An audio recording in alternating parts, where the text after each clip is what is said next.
വർഷങ്ങളായി അടുത്ത ബന്ധമുള്ള ഒരു വ്യക്തി കൂടിയാണ് ഞാൻ, രാഷ്ട്രീയ പ്രവർത്തകനാണ്.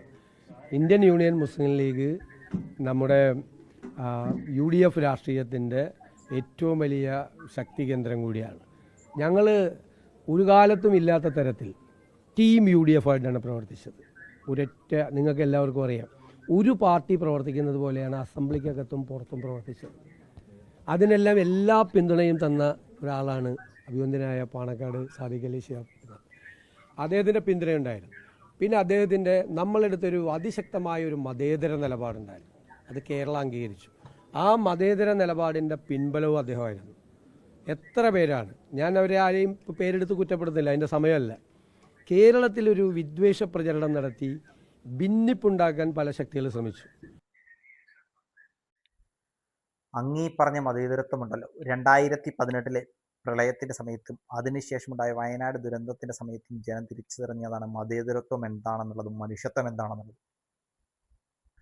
അങ്ങയുടെ വിജയത്തിന് ശേഷവും വിജയാഹ്ലാദ പ്രകടനത്തിൻ്റെ പേരിൽ ഈ നാട്ടിൽ നടത്തിയ ആടിൻ്റെ കഴുത്തറത്തും അതിനുശേഷമുണ്ടായ വിജയാഘോഷങ്ങളും അതിനുശേഷമുണ്ടായ വടംവലികളും മുഖ്യമന്ത്രിയാവാൻ വേണ്ടി നടത്തിയ വടംവലികളിൽ നടത്തിയ പ്രകടനങ്ങളും അതിനുശേഷം അങ്ങ് മുഖ്യമന്ത്രി ആയതിനു ശേഷം ഇവിടെ ഉണ്ടായ ആഹ്ലാദങ്ങളും ഇന്നുവരെ കേരള ജനതയുടെ ചരിത്രത്തിൽ ഉണ്ടായിട്ടില്ലാത്ത ഒരു കാര്യമാണ്. അങ്ങ് കഴിഞ്ഞ ദിവസം ഒരു നേതാവിനെ വിളിച്ചു നിർത്തി പറയുന്നുണ്ടായിരുന്നല്ലോ, കയ്പുനീര് കുടിക്കണമെന്ന്, മുണ്ടുമുറുക്കി കൊടുക്കണമെന്ന്. ആ നേതാവിനോട് അങ്ങ് ചോദിച്ചാലും മനസ്സിലാവും ഇത്തരത്തിലായിരുന്നു കഴിഞ്ഞ കാലഘട്ടങ്ങളിൽ കോൺഗ്രസിന്റെ മതേതരത്വം എന്നുള്ളത്.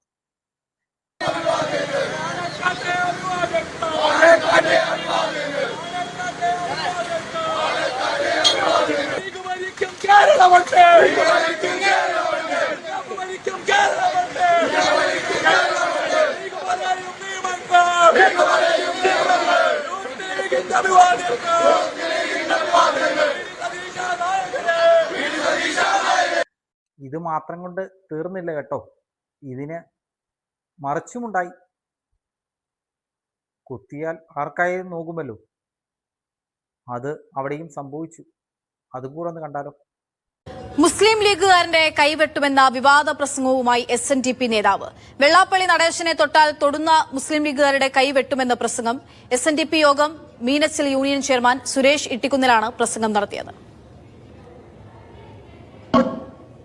വളരെ ധൈര്യമുള്ള SNDP യോഗത്തിന്റെ ജനറൽ സെക്രട്ടറിയെ എവിടെ നേരിട്ടാലും മുസ്ലിം ലീഗിന്റെ മുഴുവൻ നേതാക്കന്മാരെ നടുറോട്ടിൽ തടയാനുള്ള ബാധ്യത നമ്മുടെ ഈ SNDP യോഗം ഏറ്റെടുക്കുകയാണ്.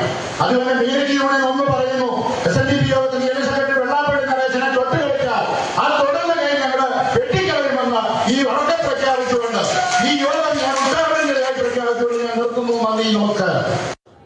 ഷിനോജ് സ്റ്റീവ് വിവരങ്ങളുമായിട്ടുണ്ട്. ഷിനോജ്, വെള്ളാപ്പള്ളി നടേശൻ ഒരിക്കലല്ല പലതവണ പറഞ്ഞിട്ടുണ്ട്, ലീഗിനെതിരെ സംസാരിച്ചതിന്റെ ഒക്കെ റിസൾട്ട് ഒരു വിഭാഗം ഇപ്പോൾ അനുഭവിക്കാനും പഠിക്കുകയൊക്കെ ചെയ്തുകൊണ്ടേയിരിക്കുകയാണ്. അതിനിടയിലാണ് ഇങ്ങനെ ഒന്ന് വെള്ളാപ്പള്ളിക്ക് വേണ്ടി ഒരാൾ സംസാരിക്കുന്നത്.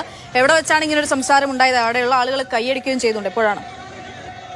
അപ്പൊ അതുകൊണ്ട് അധികാരത്തിൽ കയറാൻ പോകുന്ന അങ്ങയോടൊന്നേ പറയാനുള്ളൂ, അങ്ങ് പറഞ്ഞ 5 ഗ്യാരണ്ടികൾ അതിനെക്കുറിച്ച് അങ്ങ് സംസാരിക്കുക. ഈ നാടിൻ്റെ വികസനത്തെക്കുറിച്ച് അങ്ങ് സംസാരിക്കുക. ഈ മതേതരത്വം ഉണ്ടല്ലോ, അങ്ങ് ഈ പറയുന്ന മതേതരത്വം ഉണ്ടല്ലോ, അത് ഓൾറെഡി കേരളത്തിൽ നല്ലവണ്ണം ഉള്ളൊരു സാധനം. അതിനി അങ്ങായിട്ട് ഇത്തരത്തിൽ വളർത്താതെ ഈ പറഞ്ഞ 5 ഗ്യാരണ്ടികളെ കുറിച്ച് സംസാരിക്കുക. ഇവിടുത്തെ ജനത്തിന് ഇപ്പോൾ ആവശ്യം തൊഴിലില്ലായ്മ എന്നൊരു വലിയ പ്രശ്നമുണ്ട്. വിദേശ രാജ്യങ്ങളിൽ ഇവിടുത്തെ വിദ്യാർത്ഥികൾ പഠിച്ചിറങ്ങിയതിനു ശേഷം തൊഴിൽ തെളിക്കുന്നൊരു പ്രശ്നം. അതുപോലെ തന്നെ 2 രൂപ പെട്രോളിന് സെസ് കൂട്ടിയിട്ട് പെൻഷൻ കൊടുക്കാമെന്ന് പറഞ്ഞ കഴിഞ്ഞ സർക്കാരിനെ പോലെ അങ്ങും അത്തരത്തിലാണ് ഈ പദ്ധതികൾ നടപ്പാക്കുന്നതെന്നുണ്ടെങ്കിൽ ഒരുപക്ഷെ അത് പ്രതിഷേധങ്ങൾക്ക് ഇടവെക്കും എന്നുള്ളത് 100% ഉറപ്പാണ്. ഇനി അതല്ല, അങ്ങ് ചിലവ് ചുരുക്കിയിട്ടാണ് പറഞ്ഞതെങ്കിൽ ഈ പദ്ധതികൾക്കെല്ലാം കൂടി കുറഞ്ഞതൊരു 10,000 കോടിയെങ്കിലും വേണം.